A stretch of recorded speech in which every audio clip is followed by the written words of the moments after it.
ഉദ്ഘാടനം ചെയ്തുകൊണ്ട് വിശദീകരിക്കുകയും ചെയ്യുന്നത് സംസ്ഥാന ജനറൽ സെക്രട്ടറി പ്രസാദാണ്.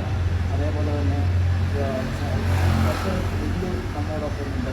എല്ലാവരെയും ഈ പ്രതിഷേധ കൂട്ടായ്മയിലേക്ക് സ്വാഗതം ചെയ്തുകൊണ്ട് നിർത്തുന്നു. അഭിവാദ്യം. പ്രസാദ് സാറിന് ഇത്തരത്തിലൊരു പ്രതിഷേധ പരിപാടി സംഘടിപ്പിക്കാനുള്ള സാഹചര്യത്തെ സംബന്ധിച്ച് ഇവിടെ സ്വാഗത ഭാഷണം ഇവിടെ സൂചിപ്പിച്ചു കഴിഞ്ഞു. ഇന്ന് നമ്മുടെ രാജ്യത്തെമ്പാടും തൊഴിലാളി സംഘടനകളുടെ നേതൃത്വത്തിൽ വലിയ പ്രക്ഷോഭം നടന്നുകൊണ്ടിരിക്കുകയാണ്. രാജ്യത്തിനകത്തെ ട്രേഡ് യൂണിയനുകൾ നടത്തുന്ന പ്രക്ഷോഭത്തിന് ഐക്യദാർഢ്യം പ്രഖ്യാപിച്ചുകൊണ്ട് സർവീസ് സംഘടനകളും അധ്യാപകരും ഉൾപ്പെടെയുള്ള സംഘടനകൾ, എസ് ഉൾപ്പെടെയുള്ള സംഘടനകൾ ഇന്ന് ലേബർ കോഡിൻ്റെ വിജ്ഞാപനം കത്തിച്ചുകൊണ്ട് ജില്ലാ കേന്ദ്രങ്ങളിലും താലൂക്ക് കേന്ദ്രങ്ങളിലും തൊഴിലാളികളുടെ ഇടങ്ങളിലെല്ലാം തന്നെ വലിയ പ്രതിഷേധ പരിപാടികൾ സംഘടിപ്പിച്ചുകൊണ്ടിരിക്കുക. ആ തൊഴിലാളികളുടെ പ്രക്ഷോഭത്തിന് ഐക്യദാർഢ്യം പ്രഖ്യാപിച്ചുകൊണ്ടാണ് Kerala state labour council staff അസോസിയേഷൻ്റെ ആഭിമുഖ്യത്തിൽ ഇത്തരമൊരു പ്രതിഷേധ പരിപാടി ഇവിടെ സംഘടിപ്പിച്ചു.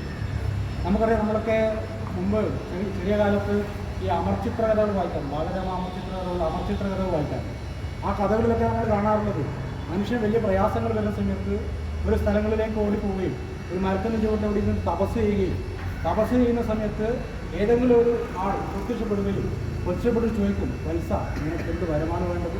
അപ്പോൾ വത്സൻ തൻ്റെ സങ്കടങ്ങൾ പറയുകയും തൻ്റെ പ്രയാസങ്ങൾ പറയുകയും അങ്ങനെ പ്രയാസങ്ങൾ കേട്ട ദൈവം അദ്ദേഹത്തിന് വരം കൊടുക്കുകയും അനുഗ്രഹിക്കുകയും അങ്ങനെ വരം കിട്ടിയാൽ സമ്പന്നനായി തീരുകയും ചെയ്യുന്നതിൻ്റെ കഥകൾ നമ്മൾ അമർചിത്ര കഥകൾ നമ്മൾ വായിക്കാം.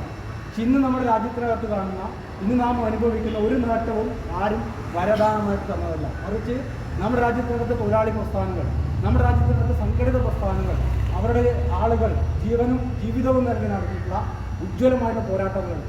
ആ പോരാട്ടങ്ങളുടെ ഭാഗമായിട്ടാണ് നമ്മൾ ഇന്ന് അനുഭവിക്കുന്ന എല്ലാ നേട്ടങ്ങളും നമുക്കുണ്ടായിട്ടുണ്ട്.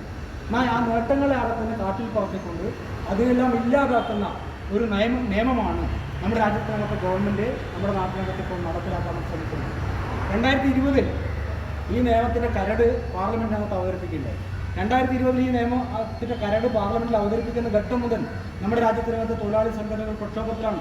വലിയൊരു ദേശീയ പണിമുടക്ക് അന്ന് ഇവിടെ നടന്നിട്ടില്ല, നമുക്ക് എല്ലാവർക്കും അറിയാം. വലിയ പണിമുടക്ക് ഉൾപ്പെടെ നടത്തിക്കൊണ്ട് പ്രക്ഷോഭത്തിനകത്ത് അവർ അന്ന് നടന്നു.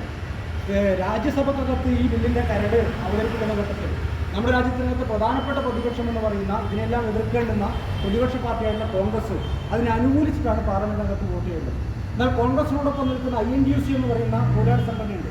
കോൺഗ്രസിൻ്റെ നിലപാടിനെതിരായിട്ടാണ് INTUC ഈ സമരത്തിന് ഐക്യദാർഢ്യം പ്രഖ്യാപിച്ചുകൊണ്ടാണ് INTUC മുന്നോട്ട് പോകുന്നത്. ഇന്ന് നമ്മൾ കാണുന്നത് രാജ്യത്തിനകത്ത് BMS എന്ന് പറയുന്ന BJPയോടൊപ്പം നിൽക്കുന്ന BMS ഒഴികെയുള്ള രാജ്യത്തിനകത്ത് എല്ലാ തൊഴിലാളി സംഘടനകളും കക്ഷിരാഷ്ട്രീയത്തിലില്ല, കക്ഷിരാഷ്ട്രീയം മറന്നുകൊണ്ട്, കക്ഷിരാഷ്ട്രീയം മാറ്റിവെച്ചുകൊണ്ട് BMS ഒഴികെയുള്ള രാജ്യത്തിനകത്ത് എല്ലാ തൊഴിലാളി സംഘടനകളും ഒറ്റക്കെട്ടായിട്ട് ഈ നയം തൊഴിലാളി വിരുദ്ധമാണ്, ഈ നിലപാട് പിൻവലിക്കണമെന്ന് ആവശ്യപ്പെട്ടുകൊണ്ട് പ്രക്ഷോഭത്തിനകത്ത് ഇന്ത്യയിലുള്ള ആവേശകരമായൊരു കാഴ്ച കൂടിയുണ്ട്.